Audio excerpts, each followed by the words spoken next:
sharing with Neil about this. There's a certain kindred heart and friendship among brothers and sisters who went through the MFT experience. And it's hard even sometimes for people who didn't go through it to know what it was like. You've gone through it, you know the pain, the struggle, the tribulations, the victories, the challenges. And many times you really met God. You know, rediscovered that unlimited potential in yourself to challenge the very guts of your heart, soul, and mind. And you have those experiences, it builds character and it builds friendships. So I knew in my heart that someone like Roddy, who I trusted already, knowing that he had been a very successful MFT leader, and he led from his heart. He brought great victory, but we worked together in the same reading, so I always heard stories about Roddy's teams. I knew he had a very high standard. So, but I didn't have much of an experience with myself. I just sent my son, that was it. He's gone, you know, my children have gone to Camp Sunrise for years. That was it. Drop them off, pick them up workshop. Parents didn't get involved at all, right? So that was the first year. Jimmy came back, and he had a good experience. And things began moving in the New Jersey community about the program here. The second year, actually through Jimmy's testimony, then my two younger sons wanted to participate. And then Roddy kept calling me about, you know, just don't send your kids this year, but make sure you come to this family camp. I'm thinking, family camp? No, I'm used to the workshops where you drop them off.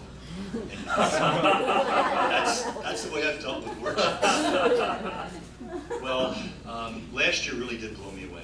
It was, when we came here to family camp, I didn't know what to expect.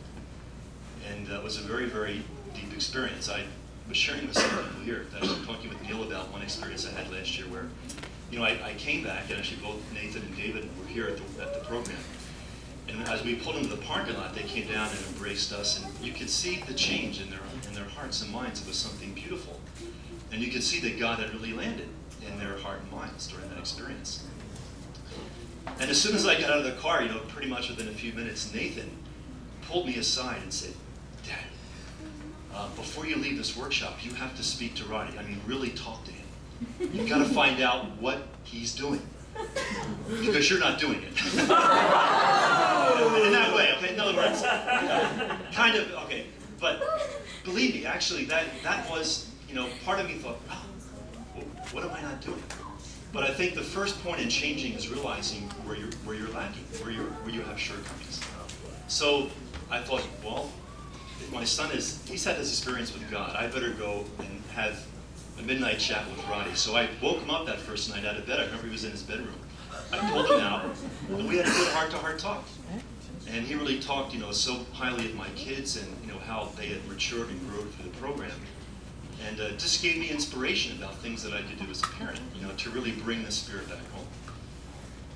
So actually, as a family, I think we were determined to do something to anchor the experience here at Camp Coho. So actually, when we went back last year, we made a 40-day condition as a family to do 5 a.m. Hundake, to do bowing conditions, and to really change the way that we did Hundake. Usually, it was an evening program we had at home, and it was just reading Father's words, not much interaction, say your final prayer and go to bed. But the way that Roddy really instructed to do Hundake is really interactive. Read a part of it and share it with your family. Really bite it, digest it, and talk about it. So I feel like it's important for families when you go back to anchor the experience, because I think in doing that, though we've had our ups and downs the past year for sure, but I think going back and making a commitment to anchor it through a condition like that really changed our family. It changed me. You know? And I'm much more aware of my shortcomings and things that I do to the family that aren't productive. And I've tried to change those throughout the year. So preparing for the workshop this year, I knew, actually, I wasn't thinking anymore, this is the program for my kids. I felt this is my workshop. I was coming here like I was a new member. In other words, this is my workshop. This is Dad's workshop. That's how I felt. My wife knows that. I was telling her, oh, here, we're going to this family camp. Don't make any plans at work. We're back for this year. And the reason you want to come back is because when you meet with God and you have an experience with God, and Roddy's doing work that is bringing families closer to God, you can't forget that. It's like Michigan may now become like another adopted state of our family, because your kids are coming here. God is landing as they're working in Michigan. Your family comes here and experiences that through this program. So you remember Michigan. Actually, Neil fundraised here for 7 years, but now I have a common experience with him. My kid's been fundraising here for 2 years, so we can share that experience together. Actually, my heart is up in the Northwest. I spent 10 years in the great states of Washington, Oregon, Idaho, Alaska, Montana.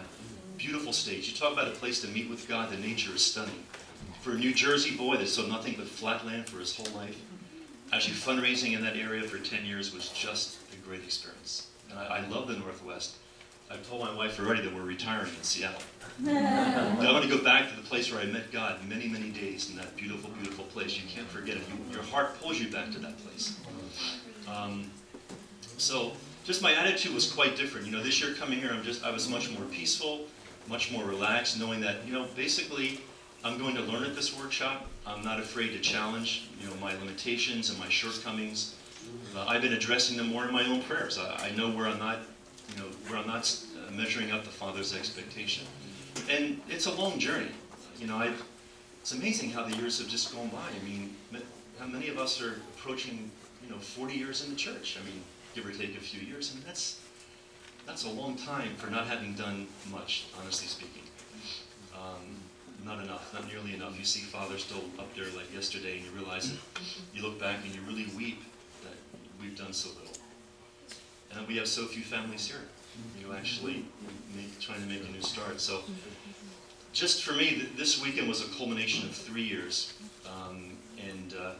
This is a place where I'm happy to bring my family. It's a great place. It's a great experience. To know that this weekend can translate into staying with you for a year or for years. That's been my experience. So I'm anxious as we drive today back home to talk about how we're going to anchor this experience as a family and how we'll grow through the remainder of this year. And just God bless your work, Roddy. Thank you very much.